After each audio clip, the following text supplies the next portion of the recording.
اعوذ باللہ من الشیطان الرجیم بسم اللہ الرحمن الرحیم یا صاحب الجمال و یا سید البشر من وجهک المنیر لقد نفع القمر لا يمكن الثناء كما كان حقه بعد از خدا بزرگ توئی قصہ مختصر جزا اللہ عنا سیدنا و مولانا محمد صلی اللہ علیہ وآلہ وسلم و اہلہ یا رب لک الحمد کما ینبغی لجلال وجهک وعظیم سلطانک رب اشرح لی صدری ویسر لی امری واحلل عقدۃ من لسانی یفقہوا قولی رب زدنی علما رب زدنی علما رب زدنی علما۔ السلام علیکم ورحمۃ اللہ وبرکاتہ۔ میں حافظہ افرا جاوید اسلام آپ سب سے مخاطب ہوں، اپنے یوٹیوب چینل انفینٹ اسلام میں آپ سب کو خوش آمدید کہتی ہوں۔ امید کرتی ہوں آپ سب خیریت سے ہوں گے، زندگی پرسکون، پر اطمینان اور ایمان بالخیر گزر رہی ہوگی۔ پارہ نمبر 10 کا پہلا سبق ہم پچھلے لیکچر میں پڑھ چکے ہیں۔ آج کے سبق میں ہم سورۃ الانفال جو کہ جاری ہے، جس میں آیت نمبر 44 تک ہم نے پہلے سبق میں پڑھ لیا تھا، آج آیت نمبر 45 سے باقاعدہ آغاز کر رہے ہیں، جس میں اللہ رب العزت ارشاد فرماتا ہے یا ایھا الذین آمنوا اذا لقیتم فئۃ فاثبتوا واذکروا اللہ کثیرا لعلکم تفلحون۔ اے ایمان والو، جب کسی فوج سے تمہارا مقابلہ ہو تو ثابت قدم رہو اور اللہ کو کثرت سے یاد کرو تاکہ فلاح پاؤ۔ اب یہاں پر کیا مراد ہے؟ اے ایمان والو، جب کسی فوج سے تمہارا مقابلہ ہو۔ اب یہاں پر جنگ کے آداب بتائے جا رہے ہیں، اصول بتائے جا رہے ہیں کہ جنگ اگر مسلمان کے در پہ ہو، مسلمان جنگ کرنا شروع ہو، تو دو مین چیزیں جو کہ بہت ضروری ہیں، ثابت قدم رہنا اور دوسرا کیا؟ اللہ کو کثرت سے یاد کرنا۔ صبر کے ساتھ، بہادری کے ساتھ لڑنا بھی ثابت قدمی میں آ جاتا ہے، اور اللہ کو یاد کرنا مطلب دل بھی اللہ کی یاد سے غافل نہ ہو، زبان بھی اللہ کے ذکر سے غافل نہ ہو۔ یہی وجہ ہے کہ جب ہم کسی بھی کام کا ارادہ کرتے ہیں میدان عمل میں، میدان جنگ میں، تو نعرہ تکبیر سے آغاز کیا جاتا ہے۔ نعرہ تکبیر با آواز بلند جو کہ دلوں کو، جو کہ جسموں کو، جو کہ روحوں کو گرما دیتا ہے، اور جس کی وجہ سے، جس کی پاور سے مومن کبھی بھی میدان جنگ سے بھاگتا نہیں ہے، وہ غازی بن کے لوٹتا ہے یا وہ شہادت حاصل کر لیتا ہے، لیکن وہ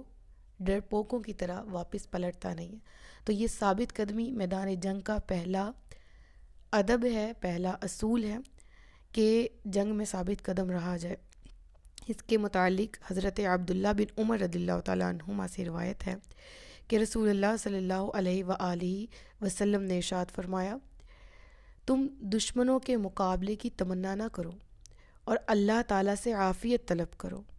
اور جب دشمنوں سے مقابلہ ہو تو ثابت قدم رہو اور اللہ عز و جل کو یاد کرو۔ تو دیکھیے، سب سے پہلی بات جو اس حدیث کو پڑھ کے میرے ذہن میں آئی وہ یہ ہے، قرآن اور حدیث دو الگ الگ چیزیں نہیں ہیں۔ ہمیشہ قرآن کو سمجھنے کے لیے حدیث ترجمانی کرتی ہے، اور حدیث کے مختلف پہلو جو ہمیں سمجھنے کے لیے قرآن کی آیات بھی ملتی ہیں، جن سے بہترین طور پر ہمیں سمجھ آتی ہے۔ اب قرآن کی واضح آیت کیا ہے کہ ثابت قدم رہو اور اللہ کو یاد کرو۔ حدیث میں بھی رسول اللہ یہی فرما رہے ہیں،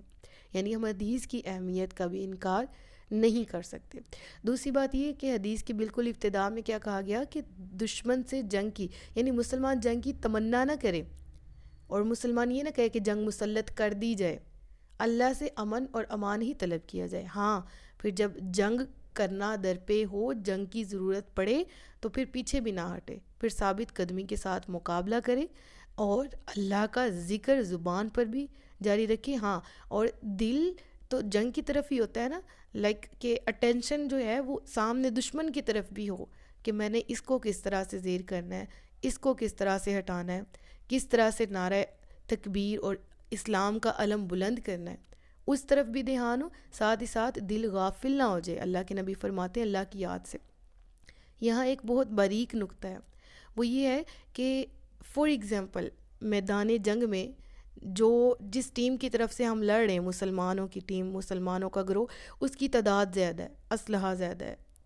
اور ہر طرح سے وہ لبریز ہے طاقت کے ساتھ۔ دشمن کی جو فوج ہے وہ بالکل ہی لاغر ہے، کمزور ہے، تعداد میں کم ہے وغیرہ۔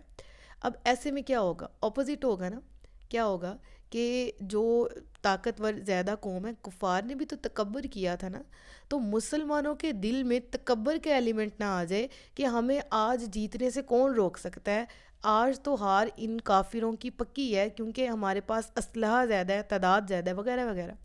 تو اللہ نے فرمایا کہ نہیں، تعداد پہ، اسلحے پہ بھروسہ کرنا اور ان کی اپنے اپنے پاورفل ہونے پر، اپنی محنت پر، اپنی قابلیت پر بھروسہ کرنا یہ منع نہیں ہے اسلام میں، لیکن یہ سیکنڈ درجہ ہے۔ پہلا درجہ اللہ کی رحمت ہے، اللہ کی یاد، اللہ کا ذکر ہے۔ تو مسلمانوں کو سمجھایا اور بتایا گیا تعداد اگرچہ کم ہو تو بھی اللہ کا ذکر کرو، اللہ کو یاد کرو، اللہ مدد کرنے والا ہے۔ اور طاقت اگر زیادہ بھی ہو تو بھی اللہ کو یاد کرو کہ فتح اللہ نے ہی دینی ہے، تکبر اللہ کو پسند نہیں ہے۔ لہٰذا اپنے ہی تکبر میں آ کے اور اپنی ہی محنت پر صرف بھروسہ کر کے اللہ کی رحمت کو اگر نظر انداز کر دیا جائے تو یہ بھی ہلاکت کا باعث بن سکتا ہے، اللہ معاف کرے۔ تو ایک میرے استاد محترم نے بہت ہی پیاری بات کہی کہ انہوں نے وہ کوئی بات میں ان کو بتا رہی تھی کہ مجھے یہ والی بات سننے کو ملی کہ میں نے کسی سے کہا کہ میرے لیے دعا کرے، مجھے دعاؤں میں یاد رکھیے گا کہ اللہ تبارک و تعالی مجھے ہر لمحے میں جو میں نے دین کا یہ کام شروع کیا ہے، قرآن سکھانے کا، آسان الفاظ میں بتانے کا، اس کو سیکھنے کی بھی، سکھانے کی بھی بہترین انداز میں توفیق دے، اور اللہ مجھ سے راضی ہو جائے اور مجھے توفیق دے کہ میں اس کے دین پہ رہوں۔ تو آگے سے انہوں نے مجھے جواب دیا کہ دعائیں بھی ٹھیک ہیں، آپ کو چاہیے کہ آپ کروائیں، لیکن آپ اپنی محنت پہ بھروسہ رکھیں، اگر آپ محنت کر رہی ہیں تو آپ کامیاب ہوں گی۔ تو یہ بات جب میں نے اپنے استاد محترم سے ڈسکس کی، میں نے کہا کہ اس طرح میں نے کسی کو کہا، تو انہوں نے کہا کہ اپنی محنت پہ بھروسہ رکھیں۔ تو میرے استاد محترم نے کہا کہ بلا شبہ وہ غلط نہیں کہہ رہی، آپ اپنے آپ پہ آپ محنت نہیں کریں گی اور بس لوگوں کو جس کو ملی دعا کر دے، دعا کر دے، دعا کر دے، آپ کی اپنی محنت شامل نہیں تو آپ کیسے کامیاب ہوں گے؟ ہاں، دعاؤں کی اثریت کے یہ انکار میں نہیں آتی بات، لیکن آپ محنت کریں۔ لیکن ایک بہت اہم نقطہ جو آپ نے بھولنا نہیں ہے کبھی بھی، وہ اللہ کی رحمت سے امید ہے۔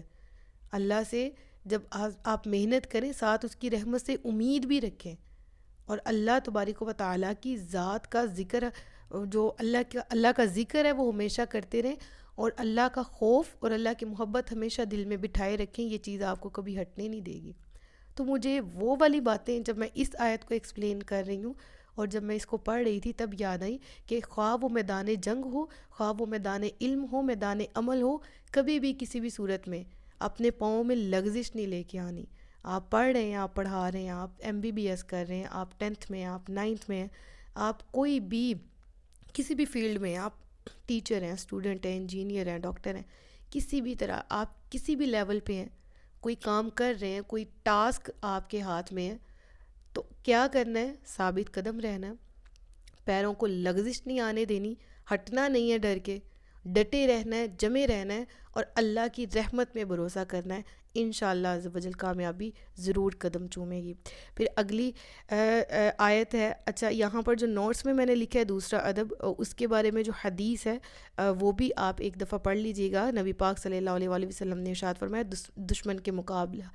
دشمن سے مقابلہ کرتے تو یوں آپ صلی اللہ علیہ وآلہ وسلم دعا مانگتے، اے اللہ تو میری طاقت اور مددگار ہے، میں تیری مدد سے پھرتا ہوں اور تیری مدد سے حملہ کرتا ہوں اور تیری مدد سے قتال کرتا ہوں۔ یعنی رسول پاک صلی اللہ علیہ وآلہ وسلم بھی میدان جنگ میں جب دعا کرتے تو اللہ ہی سے کرتے اور ساتھ ساتھ جنگ میں حصہ لیتے، تو ہمیں بھی اپنے نبی کی سنت پر عمل کرنا چاہیے۔ وَأَطِیعُوا اللَّهَ وَرَسُولَهُ وَلَا تَنَازَعُوا فَتَفْشَلُوا وَتَذْهَبَ رِيحُكُمْ وَاصْبِرُوا إِنَّ اللَّهَ مَعَ الصَّابِرِينَ۔ اور اللہ اور اس کے رسول کی اطاعت کرو اور آپس میں بے اتفاقی نہ کرو ورنہ تم بزدل ہو جاؤ گے۔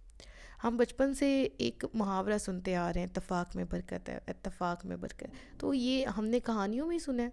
یہ کیا کسی اور انسان کی ایجاد ہے محاورہ؟ کیا کسی نے اپنی آبزرویشن کے تحت کہا؟ بالکل، یہ سارا کچھ سیکنڈ پہ ہے۔ فرسٹ ہمیں قرآن سے رہنمائی ملتی، اور قرآن کی آیتیں ہمیں کہہ رہی ہیں اتفاق میں برکت ہے۔ اتفاق یہاں خاص طور پر غزوہ بدر کے ہم سارا سینیریو وہی چل رہا ہے، ہم جنگوں کا پڑھ رہے ہیں اور خاص طور پر اسی کانٹیکس میں بات کی گئی ہے، لیکن کیوں نہ ہم اس کو زندگی کے ہر مرحلے میں اپنائیں، ہر طرح سے اس چیز کو اپنی ذات کے اوپر آزمائیں، اور بلا شبہ اس میں کوئی شک نہیں ہے کہ مسلمان جب تک متحد تھے تب تک عروج کا عروج ان کو حاصل تھا، اور جب متحد نہیں رہے، ایک ملک پر حملہ ہو رہا اور دوسرا خاموش ہوتا ہے، ایک ملک کے مسلمانوں کو قتل کیا جا رہا ہو، دوسرا مسلمان ملک خاموش رہتا ہے، یہ سب سے بڑی علامت ہے اس چیز کی کہ مسلمان آپس میں متحد نہیں ہیں۔ ایک جگہ مسلمانوں کو کاٹا جا رہا ہے، دوسری جگہ مسلمان صرف ہمیں افسوس ہے، ہم مذمت کرتے ہیں، ان کو یہ روکنا چاہیے۔ تو ایسا ہوتا تو مدینہ میں رسول پاک صلی اللہ علیہ وآلہ وسلم نے جب پہلی جنگ کا ارادہ کیا غزوہ بدر 2 ہجری میں، تو یہ ایسا کبھی نہ ہوتا اگر رسول پاک صلی اللہ علیہ وآلہ وسلم بھی محض یہ کہہ رہے ہوتے اچھا مکہ میں مسلمانوں کے ساتھ یہ سلوک کیا جا رہا ہے، ہمیں اس بات کا افسوس ہے، نعوذ باللہ۔ میں آپ کو بس بات سمجھانے کی غرض سے یہ بات بتا رہی ہوں کہ رسول پاک نے کیوں جنگ کی، کیوں آگے بڑھے دشمنوں کا مقابلہ کرنے کے لیے، اور جب معلوم ہوا کہ ابو سفیان حملہ کرنے کے لیے آ رہا ہے، اچھا آئے گا تو دیکھ لیں گے، نہیں، بلکہ اپنی قوم کو، اپنی فوج کو تیار کیا، امت کے صحابہ کو کھڑا کیا کہ ہم مقابلہ کریں گے۔ تو رسول پاک کی زندگی سے جو ہمیں جنگوں کا، غزوات کا اور جو سرایات ہیں ان کا ذکر ملتا ہے، وہ اسی چیز کی ترجمانی کرتا ہے کہ جہاں امن کی بات ہو، جہاں بغیر جنگ کے حل نکلتا ہو وہاں نکالا جائے، اور جہاں جنگ کرنا لازم ہو، جہاں مسلمانوں کی جان بچانے کے لیے، ان کا دین، ان کا ایمان، ان کی عزت آبرو بچانے کے لیے ضروری پڑے، وہاں جنگ بھی کی جائے۔ اور آج کے دور میں بدقسمتی سے یہی ہے، ہمارے بیت المقدس میں مسلمانوں کے ساتھ کیا سلوک ہو رہا ہے، اور ہر ملک کا جو حکومت ہے وہ خاموش ہے، عوام آگے آنے کی کوشش کرتے ہیں، لیکن عوام، ہم نے پیچھے بھی سورہ اعراف کی ایک آیت میں پڑھا تھا کہ حکمرانوں کے تابع ہوتے ہیں، حکمران بگڑتے ہیں، عوام بگڑ جاتے ہیں، مفہوم بتا رہی ہوں، حکمران صحیح ہوں تو عوام خود بخود درست ہو جاتے ہیں۔ 2 پرسپیکٹیو ہے نا، ایک تو یہ کہ عوام جیسے عوام ویسے حکمران، وہ بھی دوسرا پوائنٹ آف ویو ہے، وہ بھی قرآن کریم اور احادیث سے ہی ہمیں ترجمانی ملتی۔ قرآن بھی کہتا ہے کہ اس وقت تک کسی قوم کی حالت اللہ نہیں بدلتا جب تک وہ خود اپنی حالت کے بدلنے پر غور و فکر نہ کریں اور اس طرح محنت نہ کریں۔ تو بہرحال مسلمان جب متحد ہوتے ہیں، ایک دوسرے کا بازو بنتے ہیں، کوئی ان کو نقصان نہیں پہنچا سکتا۔ اللہ فرماتا ہے میری اطاعت کرو، میرے رسول کی اطاعت کرو، اور آپس میں جھگڑا نہ کرو ورنہ تم بزدل ہو جاؤ گے، اور وَتَذْهَبَ جاتی رہے گی رِیحُکُم۔ اب رِیحُکُم جو ہے نا، یہاں پر لفظی معنی تو ہوا کے آتے ہیں، لیکن قوت کے معنی آئیں گے یہاں پر آیت کے حوالے سے، ورنہ تمہاری قوت جاتی رہے گی۔ اب اس سے کیا مراد ہے؟ اس وقت صحابہ کرام آپس میں جھگڑے اس طرح سے نہیں تھے کہ لڑائی آپس میں ہی ہو گئی تھی، اس طرح سے کہ مسلمان جب چلے تھے تو وہ ابو سفیان کے لشکر کا مقابلہ کرنے کے لیے چلے، آگے جو مقابلہ ہونا تھا وہ ابو جہل کے لشکر سے ہونا تھا۔ اگر آپ سورہ انفال شروع سے میرے ساتھ پڑھتے آ رہے ہیں، آپ کو اس سارے معاملے کا گہرائی سے علم ہوگا کہ کیا ہوا تھا۔ اب کچھ صحابہ جو تھے وہ جنگ کے لیے اس لیے آمادہ نہ ہو رہے تھے کہ آگے ہم تو کسی اور کے مقابلہ کے لیے آئے تھے، اب آگے ابو جہل جو باقاعدہ لڑائی کے لیے آ رہا ہے اور وہ ہم سے تگنی تعداد لے کر آ رہا ہے، 3 گنا زیادہ، ہم کیسے مقابلہ کریں گے؟ ہمارے پاس تو ساز و سامان بھی نہیں ہے، ہمارے پاس تو تلواریں، نیزے یہ بھی نہیں ہے، ہم کیسے مقابلہ؟ اب وہ صحابہ کرام کی جماعت بھی اپنی جگہ پر جو موقف رکھ رہی تھی، دوسری صحابہ کرام کی جماعت بھی یہ کہ ہمیں نہیں آگے جانا چاہیے کیونکہ رسول اللہ کا حکم ہے۔ پھر رسول پاک صلی اللہ علیہ وآلہ وسلم نے خود فرمایا صحابہ کرام کو کہ اللہ ہمارے ساتھ ہے، ہمیں جنگ میں ہر حال میں اللہ تبارک و تعالیٰ کی مدد حاصل ہوگی، ہمیں بس بزدلی نہیں دکھانی اور حکم ماننا ہے اللہ کا، جس کی وجہ سے پھر تمام صحابہ ایک موقف پہ، ایک نیت پہ جمع ہو گئے، اور وہ یہ تھا کہ ہمیں جنگ کرنی ہے اور رسول اللہ کا ساتھ دینا ہے، اس جنگ میں رسول اللہ کے ساتھ ہونا ہے تاکہ دین کی فلاح ہو سکے اور ہماری فلاح ہو سکے، اور بلا شبہ اللہ کی مدد کا وعدہ بھی سچا تھا۔ تو یہ اس بارے میں بات ہو رہی ہے، لیکن ساتھ ہی ساتھ دور حاضر میں بھی میں نے آپ کو اس کو ساتھ جوڑ کے بتا دیا کہ آج کے دور میں بھی ہمیں کیا کرنا چاہیے۔ وَاصْبِرُوا، صبر کرو، ان اللہ مع الصابرین، اللہ صبر کرنے والوں کے ساتھ ہے۔ تو اس آیت سے ہمیں یہ بھی معلوم ہوا کہ مسلمان آپس میں باہمی اختلاف جو ہیں ان سے بچتے رہیں اور اتحاد کا راستہ قائم کریں، اور جو یہ نوٹس ہیں ان کو ایک دفعہ ریڈنگ کر لیجئے گا، یہ وہی کچھ ہے جو میں نے آپ کو ابھی ایکسپلین کر دیا ہے آیت کے ساتھ۔ پھر آگے پڑھتے ہیں، وَلَا تَكُونُوا، اور نہ ہو جانا کالذین خرجوا من دیارہم، ان لوگوں کی مانند، ان لوگوں کی مثل جو نکلے اپنے گھروں میں سے بطرن اتراتے ہوئے اور رئاء الناس اور لوگوں کو دکھاتے ہوئے ویصدون عن سبیل اللہ اور وہ روک رہے تھے اللہ کی راہ سے واللہ بما یعملون محیط اور اللہ وہ جو کام کر رہے ہیں محیط ان کو گھیرے ہوئے ہیں۔ اب یہ آیت کفار قریش کے بارے میں نازل، جیسا کہ میں نے آپ کو بتایا جو ابتدائی سبق کی آیات تھی کہ مسلمانوں کو کہا تم نے میدان جنگ میں جانا ہے، تم نے کسی بھی زندگی کے ٹاسک کو اچیو کرنے کی کوشش کرنی تو ثابت قدمی اور اللہ کا ذکر کرنا ہے، تکبر نہیں کرنا۔ اب یہاں کافروں کی جو قریش مکہ ہیں، جو کفار مکہ ہیں، ان کی جو ایک بری حرکت تھی اور ان کا جو تکبر کرنا تھا اس کی مذمت کی جا رہی۔ وہ کیا ہے کہ جو بدر میں بہت اتراتے ہوئے تکبر کرتے ہوئے آئے تھے، یہ لوگ آئے تو سرکار دو عالم صلی اللہ علیہ وآلہ وسلم نے دعا کی یا رب عز و جل یہ قریش آ گئے، تکبر اور غرور میں سرشار اور جنگ کے لیے تیار ہیں، تیرے رسول کو جھٹلاتے ہیں، یا رب عز و جل اب وہ مدد عنایت ہو جس کا تو نے وعدہ کیا ہے۔ اور پھر وہ مدد آئی، وہ مدد نازل ہوئی فرشتوں کے ساتھ، اور وہ مدد کی گئی رب کی طرف سے، مسلمانوں کو فتح ہوئی۔ دوسری طرف کفار کا جو تکبر تھا جو انہیں لے ڈوبا۔ وَإِذَّجَّنَ لَهُمُ الشَّيْطَانُ أَعْمَالَهُمْ وَقَالَ لَا غَالِبَ لَكُمُ الْيَوْمَ مِنَ النَّاسِ وَإِنِّي جَارٌ لَكُمْ، اور یاد کرو جب شیطان نے ان کی نگاہ میں ان کے اعمال خوبصورت کر کے دکھائے، اور شیطان نے کہا آج لوگوں میں تم پر کوئی غالب آنے والا نہیں ہے اور بے شک میں تمہارا مددگار ہوں۔ اب یہاں پر شیطان نے یہ الفاظ کیوں کہے، آیت کا مکمل حصہ پڑھ لیتے ہیں، اس کے بعد میں آپ کو بتاتی ہوں، ایک دفعہ دوبارہ سے اوپر سے ریڈ آؤٹ کر لیتے ہیں۔ شیطان نے ان کی نگاہ میں ان کے اعمال خوبصورت کر کے دکھائے، اور شیطان نے کہا آج لوگوں میں سے کوئی تم پر غالب آنے والا نہیں۔ شیطان نے ان سے کیسے رابطہ کیا کفار مکہ سے، اور شیطان نے ان سے کیسے مخاطب ہو کر یہ کہا، اسی بارے میں پڑھیں گے۔ اس نے کہا بے شک میں تمہارا مددگار ہوں۔ پھر جب دونوں لشکر آمنے سامنے ہوئے تو شیطان الٹے پاؤں بھاگا اور کہنے لگا بے شک میں تم سے بیزار ہوں، میں وہ دیکھ رہا ہوں جو تم نہیں دیکھ رہے، بے شک میں اللہ سے ڈرتا ہوں اور اللہ سخت سزا دینے والا ہے۔ اب اس آیت میں 3 پرسپیکٹیو نکلتے ہیں اور 3 اسپیکٹ سے میں بات کروں گی، وہ ذرا غور کیجیے گا۔ شیطان جو تھا وہ بنی کنانہ کے ایک سردار سراقہ بن مالک کی صورت میں نمودار ہوا تھا، اور یہ کیا کہ اب جس طرح وہ لوگ آ رہے تھے ان کے لشکر میں باقاعدہ شامل ہوا اور اپنے لشکر کی طاقت کے ان کے ساتھ ہونے کا دعویٰ کیا، میں اور میرا لشکر تمہارے ساتھ ہیں، ہماری طرف سے ساری قوت ساری طاقت تمہارے ساتھ ہے، تمہیں حملہ کرنا چاہیے۔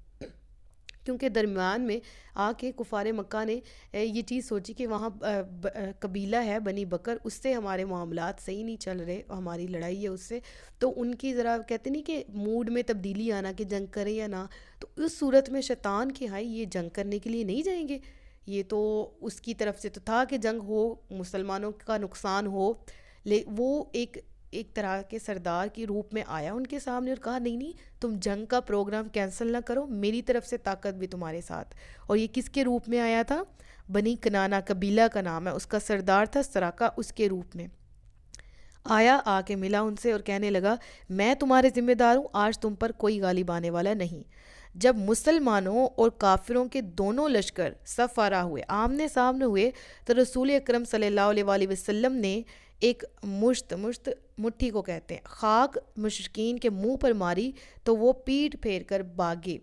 اب یہاں پر دیکھیں یہ وہی وما رمیت اذ رمیت ولکن اللہ رما، یہ اسی چیز کا ذکر ہے جو سورہ انفال کے ابتدا میں ہم پڑھ کے آ چکی کہ رسول پاک صلی اللہ علیہ وآلہ وسلم نے پھر جب ایک مٹھی خاک کی ایسے کر کے ان پہ پھینکی، جس کی وجہ سے ایک طرف سے لشکر میں بگدڑ مچ گئی اور ان کے حوصلے کفار کے ٹوٹے، اور یہی چیز مسلمانوں کی فتح کا بھی آگے چل کے باعث بنی۔ تو وہ تمام جو ہیں وہ پیٹ پھیر کر بھاگے ایک طرح سے، اور جب حضرت جبرائیل علیہ السلام ابلیس لعین کی طرف بڑھے، حضرت جبرائیل فرشتوں کے سردار، فرشتوں کی مدد بھی اتری تھی مسلمانوں کے لیے، اب وہ جبرائیل کی طرف بھاگے، جبرائیل کی طرف گئے تو جبرائیل جو ہے وہ آگے سے واپس بھاگا۔ ٹھیک ہے، اگر اس طرح سے الفاظ کے آپ جبرائیل کے در پہ جو حضرت جبرائیل علیہ السلام ہے، اس کو اس طرح سے شروع سے میں صحیح طرح ایکسپلین کرتی ہوں کہ حضرت جبرائیل فرشتوں کے جو سردار ہیں وہ شیطان کے جب پیچھے گئے کہ اب اس کو پکڑا جائے، اس کو مارا جائے، تو شیطان وہاں سے بھاگ گیا. اور کیا کہتے ہوئے بھاگا؟ اس نے کہا کہ سراقہ جو تھا، سراقہ کی روپ میں تھا وہ، تو حضرت جبرائیل ابلیس کی طرف بڑھے تو سراقہ کی شکل میں حارث بن ہشام کا ہاتھ پکڑے ہوئے وہ تھا. ابلیس ہاتھ چھڑا کر اپنے گروہ کے ساتھ بھاگا. تو جو اس وقت حارث بن ہشام تھا نا، اس کے ساتھ اس نے آواز دینا شروع کر دی، سراقہ سراقہ، ہم تو تمہارے لیے، تم نے ہماری ہمت بڑھائی تھی، اور تمہارے منہ کو تو ہم ادھر آئے تھے جنگ میں، اور تم ہی ہمیں چھوڑ کے بھاگ رہے ہو. تو اس نے آگے سے کہا، میں وہ دیکھ رہا ہوں جو تم نہیں دیکھ رہے، بے شک میں اللہ سے ڈرتا ہوں، وہ مجھے کہیں ہلاک نہ کر دے. یہ کہہ کر وہ وہاں سے جنگ سے بھاگ آیا. اب ایسے میں جب غزوہ بدر جب ہو گیا، مسلمانوں کو فتح اور کافروں کو شکست ہو گئی، تو واقعہ گزرنے کے بعد جب وہ وہاں واپس پلٹے نا، مشرکین مکہ جو رہ گئے تھے، انہوں نے یہ چیز جب ایک طرح سے شور بچایا اس چیز کا کہ سراقہ پہلے ہمارے گروہ میں شامل ہوا، پھر وہاں سے بھاگا، تو یہ خبر سراقہ، حقیقی سراقہ کو پہنچی. تو اس نے کہا کہ ایسا تو نہیں ہوا. اس نے جب سب اس کے در پہ ہوئے کہ تم وہاں گئے، میں نے تمہارا ہاتھ پکڑا تھا، اور پھر مطلب وہاں سے تم جنگ سے واپس بھاگ گئے، یہ کہتے ہوئے کہ میں وہ دیکھ رہا ہوں جو تم لوگ نہیں دیکھ رہے، میں اللہ کا خوف کھاتا ہوں، اور تم ہمیں پہلے آگے کر کے وہاں سے بھاگ گئے. تو اس نے اس چیز پہ قسمیں کھائی کہ میں وہ نہیں تھا. اور پھر after the passage of time جب وہ لوگ ایمان لے کر آئے تھے ان میں سے مشرکین مکہ، پھر ان کو اس بات کا اندازہ ہوا تھا کہ اس وقت شیطان اس روپ میں آیا تھا، اور شیطان نے کہا. اب جو آخری الفاظ ہیں نا شیطان کے، کیا تھا؟ میں اللہ سے ڈرتا ہوں، وہ عذاب دینے والا ہے. اب اس چیز پہ ذرا غور کیجیے گا آیت کے بس اتنے سے حصے پہ. شیطان اللہ کا خوف اس طرح سے رکھتا ہے، سزا اللہ کی طرف سے ملنی ہے. لیکن جو لوگ شیطانی کام کرتے ہیں، جو شیطان کے پیروکار ہیں، وہ اللہ کا خوف کیوں نہیں کھاتے؟ وہ سب سے بڑا نافرمان ہے اس وقت روئے زمین پہ. نافرمانیوں کی ابتدائی اسی سے ہوئی تھی، اور دنیا میں جتنے نافرمان ہیں وہ اسی کے پیروکار ہیں. لیکن ذرا اس سوچ کے بارے میں غور کیجیے گا جو آج کل ایک طرح سے مسلمانوں کے اندر بھی ڈل چکی ہے. وہ کیا سوچ ہے؟ کہ اللہ کا خوف نہیں دل میں ڈالنا چاہیے. اللہ رحمان ہے، اللہ رحیم ہے، اللہ کریم ہے، وہ بخش دے گا، وہ امت محمدی کو بخش دے گا، اور ہمیں اللہ کا خوف دل میں نہیں بٹھا. یہ کیوں ہمیں علماء مولوی جہنم سے ڈراتے ہیں، حالانکہ جہنم تو مسلمانوں کے لیے بنی نہیں ہے. اس طرح کی سوچ مسلمانوں میں آ رہی ہے. ایک الگ سے بحث شروع ہو جائے گی کہ کس طرح سے امت کی شفاعت ہوگی، گناہ گار کس طرح جہنم میں جائیں گے، کس طرح سے دین کا جو ماخذ ہے وہ اللہ کا خوف بھی ہے، اور اللہ کے سے ایمان میں اضافہ، جس طرح اللہ کے پیار میں، اللہ کی محبت میں اضافہ، اللہ کا خوف بھی دل میں رکھنا، اللہ کی محبت بھی دل میں رکھنا، یہ دونوں چیزیں دین کی اصل ہیں. ان دونوں چیزوں کی وجہ سے ایمان ہمارا مضبوط ہوگا، اور دین کے ہر کام میں ہم بڑھ چڑھ کے حصہ لیں گے، اور دین کے ہر حکم پر بھی عمل پیرا ہوں گے. تو یہ والی سوچ کس طرف جا رہی؟ ہم پھر وہ آتا ہے نا کہ ایک شعر ہے جو کہ اقبال کی طرف منسوب کیا جاتا ہے، لیکن وہ اقبال کا نہیں ہے، لیکن وہ شعر کچھ اس طرح سے کہ ہنسی آتی ہے مجھے حضرت انسان پر، کہ گناہ کرتا ہے خود لعنت بھیجتا ہے شیطان پر. وہی بات ہے کہ ہر کام میں ذمہ دار شیطان ہے. شیطان خود اس وقت وہاں سے بھاگ کھڑا ہوا کہ میں پکڑا جاؤں گا، میرا انجام تو ویسے ہی بہت اس کا بلا شبہ آخرت میں بھی بہت برا ہوگا. اور اس نے کہا میں دیکھتا ہوں اللہ سخت عذاب دینے والا. اور ہم پھر سارا بلیم شیطان پہ کر رہے ہیں، اور بے دڑک اور وہ بے لگام ہم خود ہوئے پڑے ہیں. لہٰذا یہ وہی حساب ہے کہ جب شیطان جکڑ دیا جاتا ہے ماہ رمضان میں، گناہ ہمارے پھر پورے ہوتے ہیں، گناہوں کی طرف دل بھی ہمارا جا رہا ہوتا ہے، ٹھیک ہے، ہمارا دل مائل بھی ہو رہا تھا گناہوں کی طرف. پھر تو شیطان نہیں ہوتا، پھر کس کا قصور ہے؟ اس نفس کا جس کو ہم پال رہے ہیں شیطان کے کہنے پہ، شیطان کے وسوسوں کے مطابق، اللہ کے حکموں کے خلاف. اور پھر قصور ہمارا اپنا بھی، اپنے نفس کا بھی ہے، اور ڈال ہم پھر کسی اور پہ دیتے ہیں. شیطانی وسوسوں سے پناہ مانگا کریں، اور اپنے نفس کے شر سے پناہ مانگا کریں. ان النفس لامارۃ بالسوء الا ما رحم ربی. اور پھر ہم نے وہ جان لے کر جانا ہے اللہ کی بارگاہ میں، یا ایتھا النفس المطمئنہ، نفس مطمئنہ لے کے جانا ہے اللہ کی بارگاہ. ارجعی الی ربک راضیۃ مرضیہ فادخلی فی عبادی وادخلی جنتی. صدق اللہ العلی العظیم و صدق رسولہ النبی الکریم ونحن علی ذلک من الشاہدین والشاکرین وما علینا الا البلاغ المبین۔ سچ فرمایا اللہ نے جو عظمت والا ہے۔ اپنا بہت سا خیال رکھیے گا، مجھے دعاؤں میں یاد رکھیے گا۔ تاجدار ختم نبوت زندہ باد، پاکستان ہمیشہ زندہ باد۔ السلام علیکم ورحمۃ اللہ وبرکاتہ۔